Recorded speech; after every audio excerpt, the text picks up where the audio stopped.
Hello बच्चा party. In previous class हमने देखा था चैप्टर नंबर 11 के एक्सरसाइज के एग्जाम्पल। इन दिस क्लास बच्चों हम देखने वाला है चैप्टर नंबर 12 एटम। राइट है, तो चलिए आज के क्लास में हम शुरू करेंगे एग्जाम्पल नंबर 1। तो सबसे पहले देखते हैं एग्जाम्पल नंबर 1 क्या कह रहा है, उसके बाद उसको सिंप्लीफाई करेंगे। एग्जाम्पल नंबर 1 कह रहा है बच्चा party, in the Rutherford nucleus model of the atom the nucleus radius about 10 की power minus 15 meter is analogous to the sun about which the electron move in orbit radius 10 की power minus 10 meter like the earth orbit around the sun। अब देखिए बच्चों, यहाँ पे question जो है ना वो काफ़ी सिंपल है, बट जो लैंग्वेज दी गई है वो थोड़ी सी टिपिकल्ट है, तो आपको हो सकता है थोड़ी सी प्रॉब्लम आए। बाकी क्वेश्चन एकदम सिंपल सा है। क्वेश्चन कह रहा है कि जो रदरफोर्ड का जो न्यूक्लियर मॉडल था, अब रदरफोर्ड के न्यूक्लियर मॉडल में क्या था बच्चों, उसने कहा था कि किसी भी एटॉम का total charge and total mass जो है वो कंसंट्रेट हुआ उसके सेंटर पे, जिसको उसने नाम दे दिया था न्यूक्लियस, और इलेक्ट्रॉन जो है वो उसके आसपास सर्कुलर ऑर्बिट में मोशन कर रहा है। राइट है, तो ये जो है वो सिमिलर हो रहा है सन और अर्थ के साथ। जैसे हम लोग जानते हैं कि सन जो है वो सेंटर में है और अर्थ जो है वो सर्कुलर ऑर्बिट में मोशन कर रहा है। एक्चुअली हमें पता है कि वो इलिप्स ऑर्बिट में मोशन करता है, बट इन दिस क्वेश्चन हमने एजम्पशंस लेना है कि वो सर्कुलर ऑर्बिट में मोशन कर रहा है। ठीक है, यानी कि हमें अर्थ को कंपेयर करना है इलेक्ट्रॉन के साथ और न्यूक्लियस को कंपेयर करना है सन के साथ। राइट बच्चा पार्टी, चलिए आगे चलते हैं। आगे कहा गया, if the dimension of the solar system had the same proportions as those of the atom would the earth be closer to or further away from the sun than actually it is. मतलब कि कहा गया है, अगर atom की size को हम compare करते हैं सोलर सिस्टम की साइज के साथ, तो क्या हमारी जो अर्थ है जो एक्चुअल सन से जितनी दूरी पर है उससे नज़दीक आ जाएगी या तो दूर जाएगी, और अगर नज़दीक आ जाएगी तो कितनी आएगी, दूर जाएगी तो कितनी जाएगी। And the radius of the earth orbit is about 1.5 into 10 की power 11 metre. The radius of sun is taken as 7 into 10 की पावर 8 मीटर। चले बच्चा पार्टी, देखिए यहाँ पे इन शॉर्ट हमें क्या करना है, न्यूक्लियर मॉडल और सोलर सिस्टम को कंपेयर करनी है। ध्यान दीजिएगा अच्छे से, काफ़ी इजी क्वेश्चन है। सबसे पहले मैं यहाँ पे नोट कर देता हूँ रेडियस ऑफ न्यूक्लियस। ठीक है, तो बच्चा पार्टी देखिए हमें क्वेश्चन में दिया गया है रेडियस ऑफ न्यूक्लियस है 10 की power minus 15 metre. Then after हमें दी गई है रेडियस ऑफ इलेक्ट्रॉन ऑर्बिट, या तो मैं यहाँ पे डायरेक्टली रेडियस ऑफ ऑर्बिट ही लिख रहा हूँ। ठीक है, और ये इलेक्ट्रॉन के लिए है, याद रखिएगा।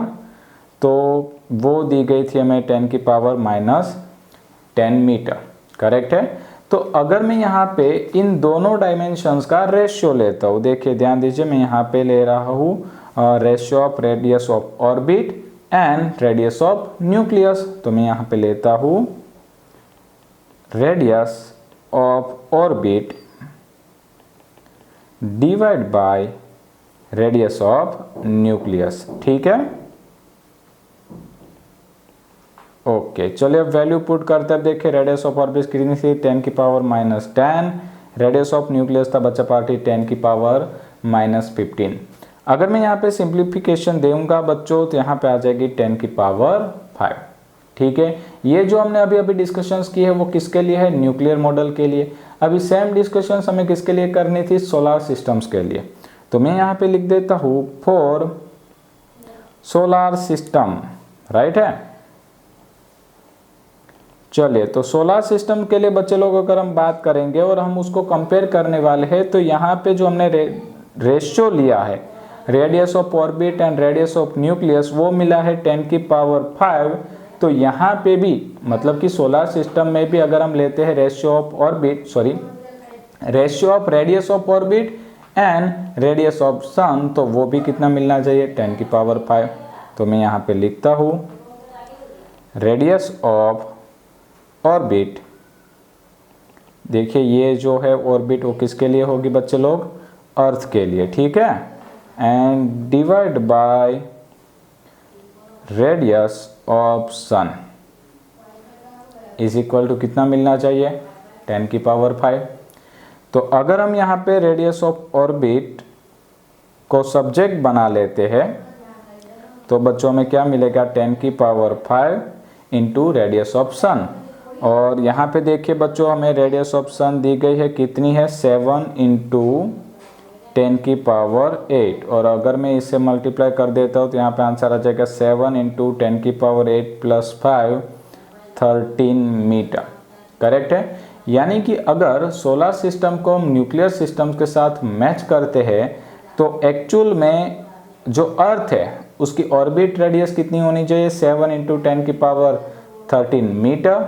और एक्चुअल में अर्थ की जो रेडियस है, ऑर्बिट रेडियस है, वो कितनी है, 1.5 इंटू 10 की पावर 11 मीटर। तो आप यहाँ पे कंपेयर करिए बच्चों इन चीज़ को, मतलब कि ये जो एक्चुअल रेडियस है और ये जो हमें रेडियस मिल रही है, उन दोनों को अगर आप कंपेयर करेंगे तो आपको पता चलेगा कि यहाँ पे ये जो रेडियस है वो एक्चुअल रेडियस से 100 गुना ज़्यादा है, क्योंकि नोट करिए यहाँ पे 10 की पावर 11 है, यहाँ पे 10 की पावर 13 है।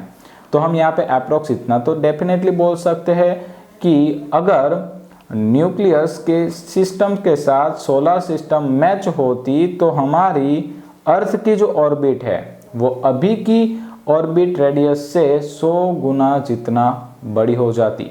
राइट है, यानी कि जो अर्थ है वो सन से दूर चली जाती। राइट है बच्चों।